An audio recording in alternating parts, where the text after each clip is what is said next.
Nah, malam hari ini kita akan menikmati bersama berkenan dengan bagaimana untuk wawasan kita berkenan dengan pelayanan anak secara holistik. Ya, senang sekali kita bisa hadir. Bapak Ibu, saya mau memperkenalkan terlebih dahulu Ibu Paulina Wijaya.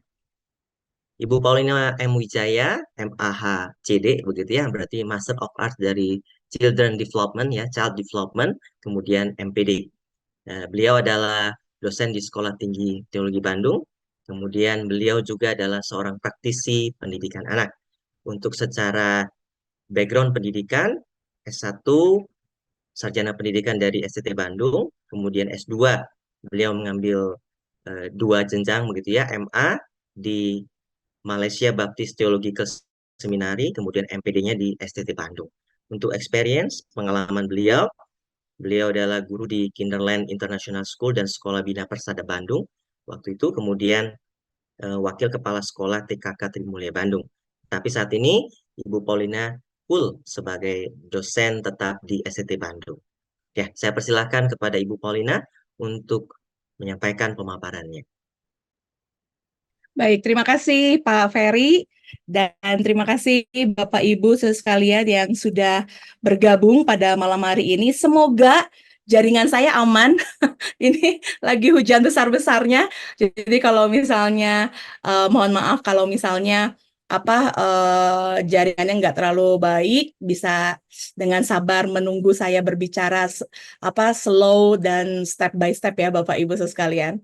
Ya Bapak Ibu, eh, saya mengucapkan syukur sekali kalau malam hari ini saya bisa membagikan satu buku yang buat saya secara pribadi, buku ini sangat memberkati saya waktu saya mulai mempersiapkan diri mau lebih fokus ke dalam pelayanan anak, khususnya pelayanan anak yang lebih holistik. Dan disitulah saya mulai memutuskan untuk kuliah di Malaysia Bible Theological Seminary.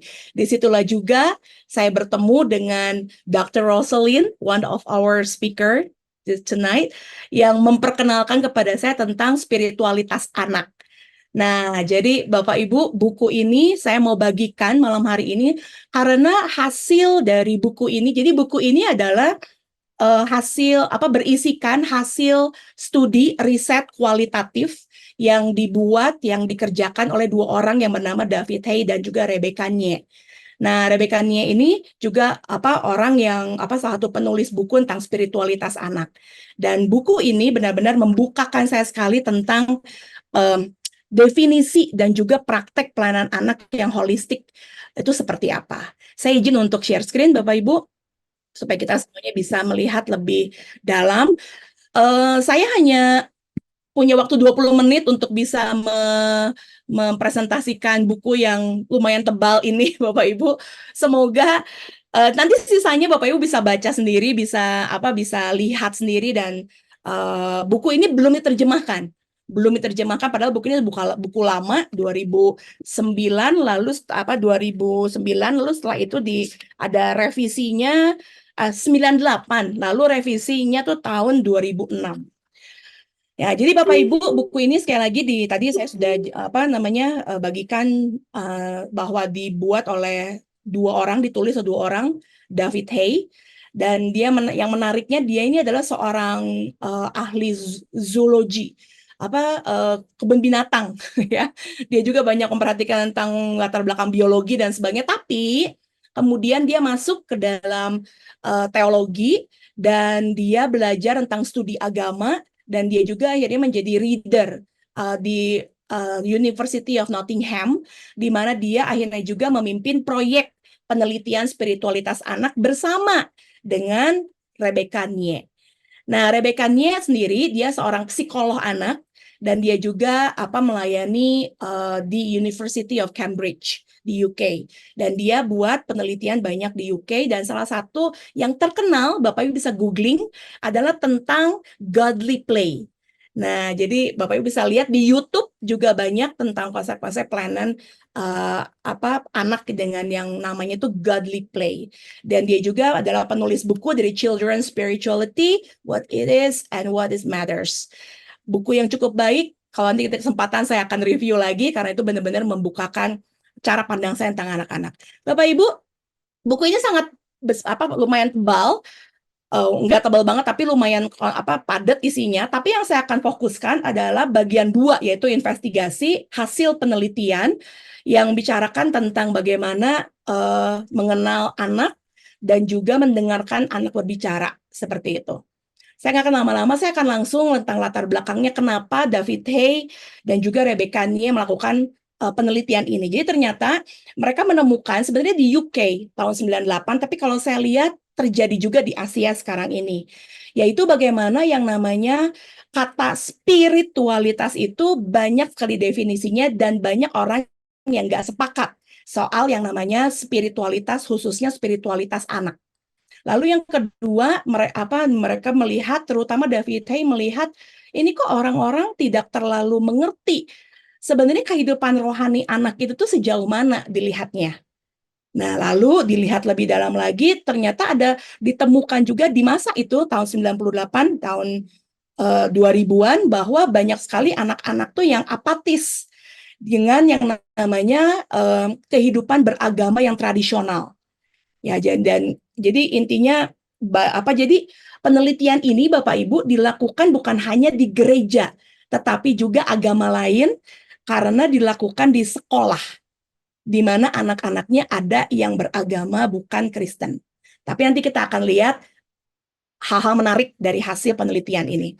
Nah, dari latar belakang itu David Hay berpikir dan bertanya, gimana ya gitu ya, bagaimana kita bisa memastikan bahwa anak-anak kita itu tumbuh spiritualitasnya dan mereka bisa bertanggung jawab secara moral mereka. Jadi spiritualitasnya bertumbuh, moralnya juga bertumbuh.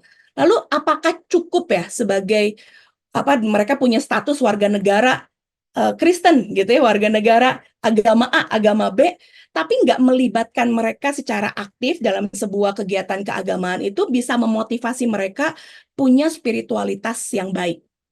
Nah, lalu dia melihat, David Hay khususnya melihat juga ada bahaya di mana yang namanya konsep keagamaan, spiritualitas itu survei sekali, hanya dasar sekali gitu, tampaknya permukaan saja.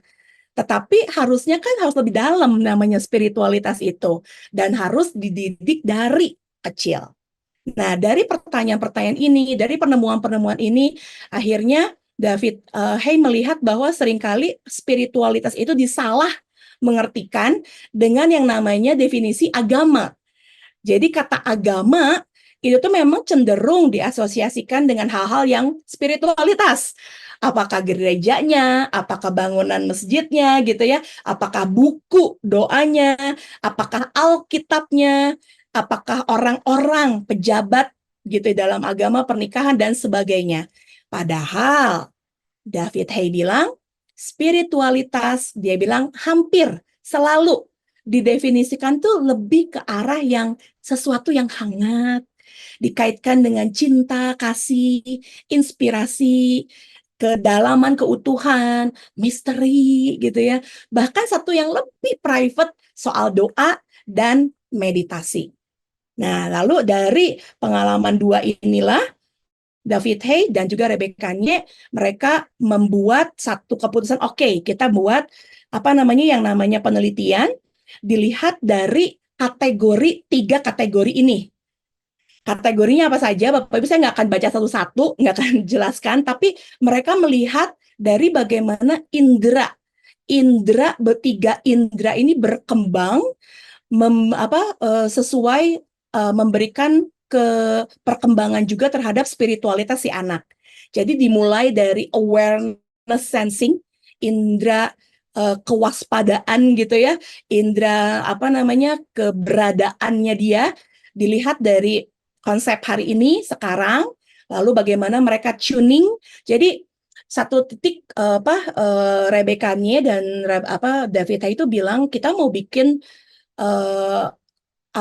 penelitian itu dilihat dari bagaimana anak-anak tuh berpikir tuh bukannya imajinasinya saja, tapi bagaimana mereka tuh tertanam di tempat mereka.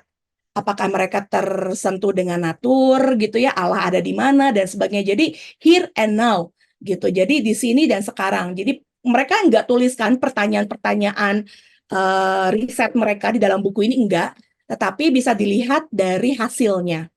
Nah, jadi dari awareness sensing, lalu setelah itu juga dari mystery sensing. Karena yang namanya agama, David Hay dan Rebecca Niep itu bilang ada sesuatu yang penuh dengan misteri, sesuatu yang very abstract gitu.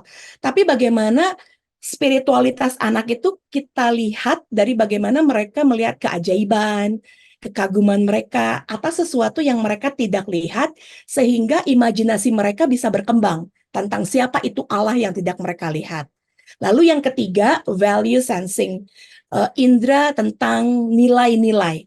Jadi dari sini Rebecca Nia dan juga David Hay bertanya tentang apakah spiritual itu berhubungan dengan sukacita, kesedihan, keputusasaan, lalu apakah mereka juga merasakan tentang the ultimate goodness gitu ya, hal yang mereka rasakan tapi kok ini luar biasa nggak pernah saya rasakan dan ada artinya dalam hidup. Jadi 3 sensing inilah gitu ya Bapak Ibu, 3 indera inilah yang menjadi dasar penelitian mereka. Nah, mereka melakukan penelitian kualitatif. Jadi mereka bertanya, melakukan conversation, melakukan kalau bahasanya Rebekanya itu pertanyaan teologis kepada 38 anak. 38 anak, 18 anak berumur 6 sampai 7, 20 anak berumur 10 sampai 11, dan 38 anak ini berasal dari latar belakang agama yang berbeda, ras, suku yang berbeda, lalu kalau Kristen pun denominasinya berbeda-beda. Dan mereka ini, 38 anak ini, bersekolah di SD Nottinghamshire dan juga Birmingham. Nah, memang kalau Bapak Ibu lihat nih, bule sekali gitu ya, tapi Bapak Ibu hasil penelitiannya itu ternyata ya sama gitu ya, karena saya melakukan beberapa penelitian dengan anak-anak mirip juga gitu jawaban-jawabannya dengan anak-anak Asia. Tapi saya nggak akan bahas itu Bapak Ibu karena saya ingin langsung aja jump in gitu ya kepada soal penemuan. Apa sih yang ditemukan melalui riset ini. Jadi Rebecca Nye terutama yang mengolah hasil data ini, dia menemukan bahwa ternyata kata spiritualitas itu sangat individual. Setiap anak punya konsep berbeda tentang spiritualitas. Dan rata-rata mereka tuh mengalami pertumbuhan ataupun stuck spiritualitasnya karena juga ada dari gaya didik orang tua. Atau beberapa dari mereka yang tidak ada orang tua, ada extended family, di mana mereka tinggal bersama keluarga lain, bibi, paman gitu ya, atau ada juga yang bersama orang-orang sekitarnya yang bukan keluarga. Jadi memang pendekatannya sangat individual. Lalu pendekatan ini spiritualitas anak-anak ini juga berkembang sesuai dengan karakter mereka. Kalau Bapak Ibu bisa baca buku ini, di dalamnya lucu sekali, banyak kalimat-kalimat yang kalau yang anaknya ekstrovert, sangat imajinatif, itu sampai bisa membandingkan apa yang dia rasakan dengan film komik yang dia tonton. Jadi antara kenyataan gitu ya dengan imajinasi bisa bercampur. Tapi mereka tetap berkata bahwa ada Allah. Seperti itu. Jadi tergantung dengan gaya pribadi mereka, tapi mengeluarkan banyak khas gitu disebutkan di sini, dan membuka makna yang baru dari si anak-anak ini yang Rebecca Nye bilang sangat naif sebenarnya. Lalu yang menarik lagi, ternyata dari penelitian ini bahasa-bahasa language gitu ya, tradisional keagamaan, itu masih sangat amat memainkan peran penting dalam kehidupan spiritualitas anak-anak masa itu. Jadi 2006, 2005 di mana revise buku ini dilakukan, riset ini dilakukan, anak-anak itu ternyata masih sangat amat terpengaruh dengan gaya bahasa keagamaan orang tua mereka. Seperti itu. Nah, lalu penemuan berikutnya juga adalah hasil dari Rebecca Nia mengatakan bahwa akhirnya dia bilang bahwa yang namanya spiritualitas anak itu adalah merupakan kesadaran relasional. Nah, nanti Dr. Rosalind akan bahas lebih dalam tentang ini. Jadi kesadaran relasional ini berhubungan juga dengan aktivitas mental activity mereka, keseharian mereka. Jadi keseharian mereka yang secara sadar mereka lakukan kegiatan-kegiatan itu, tetapi mempengaruhi relasi mereka, ke apa hubungan interpersonal mereka, intrapersonal mereka, ternyata itu mempengaruhi perkembangan spiritualitas mereka. Oleh sebab itu, Rebekanya bilang bahwa perkembangan spiritualitas anak itu sebenarnya adalah tentang kesadaran relasional.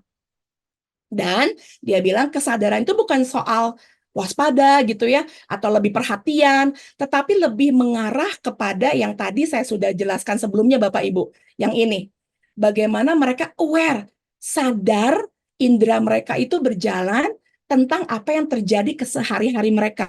Sekarang di sini, lalu bagaimana mereka tuning gitu ya, kalau bahasanya tuh tuning tuh beradaptasi langsung gitu ya dengan kehidupan mereka sehari-hari dan berhubungan dengan hal-hal yang spiritualitas, lalu mereka mengikuti arus itu dan mereka bisa fokus melihat bahwa oh ada sesuatu yang berbeda dalam hidup saya, oh ada sesuatu yang maha yang besar seperti itu. Jadi menarik Bapak Ibu, apa namanya dari penelitian ini dari buku yang saya baca dan juga yang menarik itu lebih ke arah percakapan teologisnya itu antara Rebecca Nye dengan anak-anak. Ternyata spiritualitas anak itu berkembang, bertumbuh, itu karena ada pola hubungan. Bukan hanya hubungan mereka sama Tuhan, tetapi bagaimana mereka juga melihat Tuhan dalam hubungannya mereka dengan orang lain. Hubungannya mereka dengan dirinya sendiri. Hubungannya mereka juga dengan dunia ini. Dan disitulah mereka berkembang secara spiritual. Nah, Bapak Ibu, yang menarik, ini saya nggak akan bahas salah satu because it's so much ya Bapak Ibu. Hasil dari penelitiannya Rebecca, dia akhirnya Nye ini berhasil membuat satu dimensi.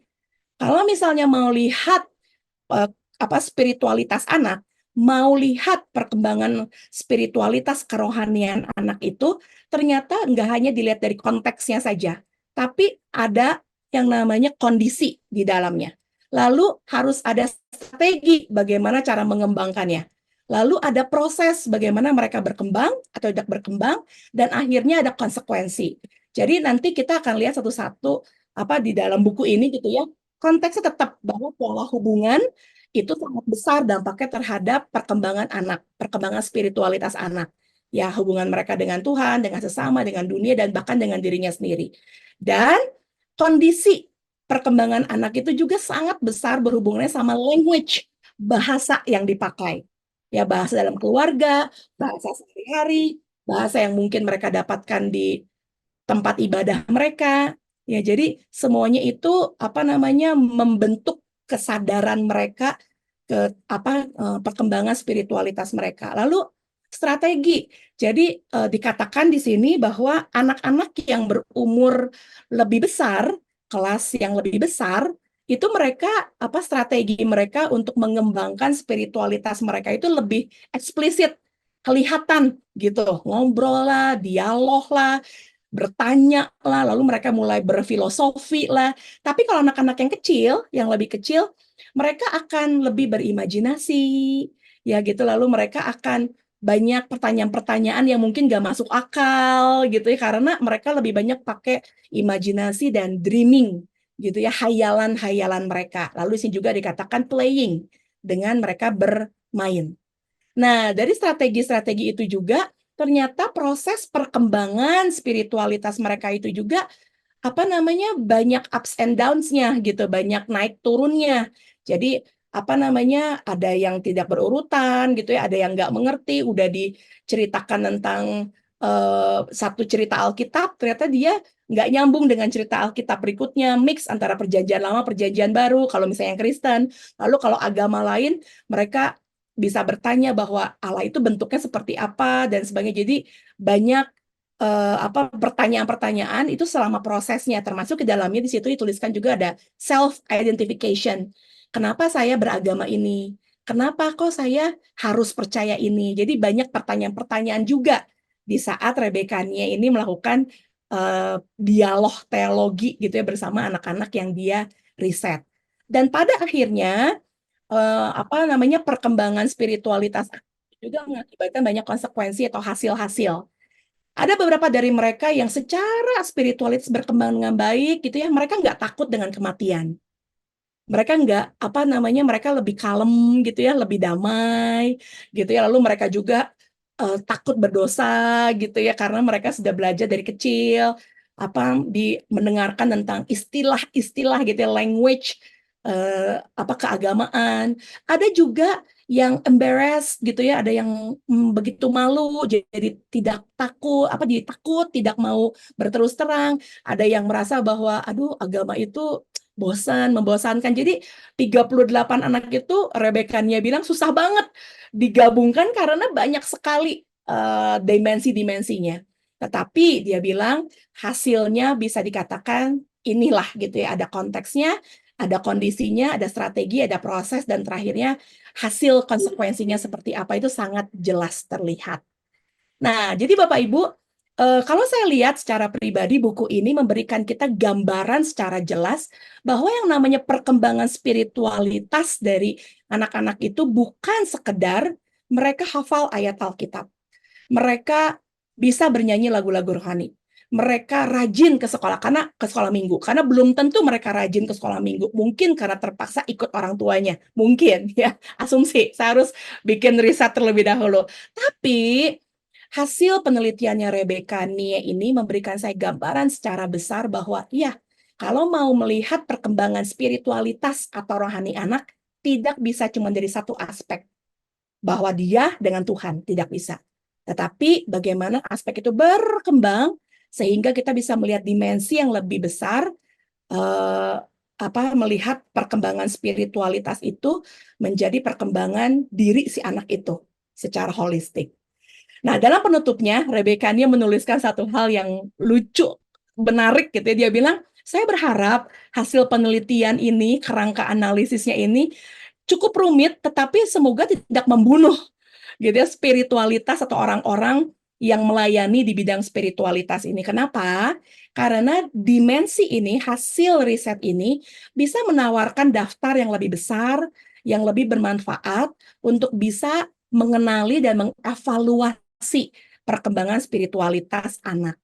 Jadi selalu ingat, dia bilang bahwa kategori inti kesadaran relasional ini adalah sarana untuk melihat berbagai fitur, dimensi, menjadi sebuah kesatuan, wholeness, gitu ya, dalam semua dinamika perkembangan spiritualitas si anak itu, sehingga kita bisa benar-benar melihat kualitas perkembangan si anak itu secara utuh, dan mereka benar-benar bisa bertumbuh secara spiritualitas. Ya, jadi satu hal yang menarik, dan dia juga memberikan tugas, dia bilang, tugas orang dewasa itu, yuk kita tangkap kembali gitu ya, senses kesadaran relasional anak-anak ini lebih inklusif gitu ya, lalu hubungan spiritualitas yang lebih dalam, tapi bukan hanya hari Minggu gitu, tetapi bagaimana keseharian mereka, hal-hal yang bersifatnya sehari-hari itu bisa membentuk mereka secara spiritualitas, bukan sesuatu yang dramatik, bukan sesuatu yang wow doang, tapi setelah itu anak-anak oke, lalu apa gitu. Nah, tapi inilah tugas kita sebagai orang dewasa, khususnya para pendidik, untuk bisa membantu anak-anak lebih terbuka dan bisa mengekspresikan diri mereka sebagai makhluk-makhluk spiritual. Nah, di akhir juga ini, kalau tadi dari Rebecca Nie, David Hay, dia menuliskan di halaman 149, dia bilang, oleh sebab itu ada tanggung jawab pengajar. Dia bilang 4 tanggung jawab pengajar di saat kita tahu apa itu namanya perkembangan spiritualitas. Yang pertama, yuk kita jadi pengajar-pengajar yang bisa membantu anak-anak itu untuk bisa tetap open-minded. Mereka bisa mengemukakan pendapat mereka. Mereka bisa bertanya dengan bebas, tanpa dijudge, tanpa dihakimi oleh kita. Karena seringkali, ya secara pribadi saya juga mengalami hal yang sama, kalau ada anak yang bertanya di luar nalar gitu ya. Aduh, ini sekolah minggu nih ya, jangan tanya kayak begitu-begitu gitu ya. Padahal mungkin itu adalah teachable moments untuk si anak lebih mengenal siapa Tuhan. Lalu mungkin kita juga harus perbanyak waktu untuk memberikan kesempatan kepada anak-anak untuk ngomong, untuk cerita. Ya, bukan kita yang cerita, tapi anak-anak yang cerita. Jadi, yuk sebagai pengajar bantu anak-anak berpikiran lebih open-minded, lebih terbuka. Lalu kita sebagai pengajar harus lebih mengeksplorasi gitu ya, harus bisa mengeksplorasi, melihat cara pandang tentang spiritualitas anak lebih luas. Oleh sebab itu, that's why tonight Dr. Rosalind will talk about how to see the spirituality from socio-emotional. Ya, jadi Bapak Ibu malam hari ini Dr. Rosalind akan lebih dalam membicarakan tentang eksplorasi, melihat perkembangan spiritualitas anak dilihat dari perkembangan sosial emosionalnya. Karena ya tidak bisa dilihat secara kognitif saja. Hafal gitu ya, bahasanya khatam Alkitab, aka spiritualitasnya bagus. Belum tentu Bapak Ibu. Ya, belum tentu anak yang menghafal itu spiritualitasnya berkembang. Jadi eksplorasi. Terus observasi juga apa cara pandang yang lebih luas tentang spiritualitas anak. Lalu David Hay bilang dorong kesadaran pribadi kita juga untuk berkembang secara spiritual. Karena kita melayani anak-anak itu spirit to spirit, dia bilang. Jadi dorong kesadaran pribadi untuk kita bisa terus mengeksplorasi, mengevaluasi, dan yang terakhir dia bilang, yuk kita sebagai pengajar harus lebih sadar, alert gitu ya, conscious tentang yang namanya dimensi spiritualitas anak itu lebih luas. Dilihat dari sosial, budaya, politik gitu ya, yang juga mempengaruhi spiritualitas si anak. Ya, Bapak Ibu, sangat menarik karena waktu saya nggak bisa lebih banyak, nanti kita akan banyak ngobrol di Q&A kalau misalnya ada pertanyaan. Tetapi penelitian ini membuat saya lebih termotivasi untuk membuat penelitian berikutnya, yaitu tentang bagaimana kita bisa setidaknya mengevaluasi step by step gitu ya, langkah-langkah perkembangan spiritualitas anak dilihat dari dimensi yang tadi Rebecca Nie sudah buat. Nah, jadi berharap itu bisa membantu kita semuanya sebagai pengajar untuk bertanggung jawab dengan apa yang kita sampaikan, apa yang kita lakukan sebagai guru atau guru sekolah minggu ataupun sebagai orang tua supaya kita bisa melihat anak-anak ini bertumbuh secara spiritualitas mereka. Baik, itu Bapak Ibu presentasi saya. Kita akan bertemu nanti di Q&A. Silakan Pak Ferry.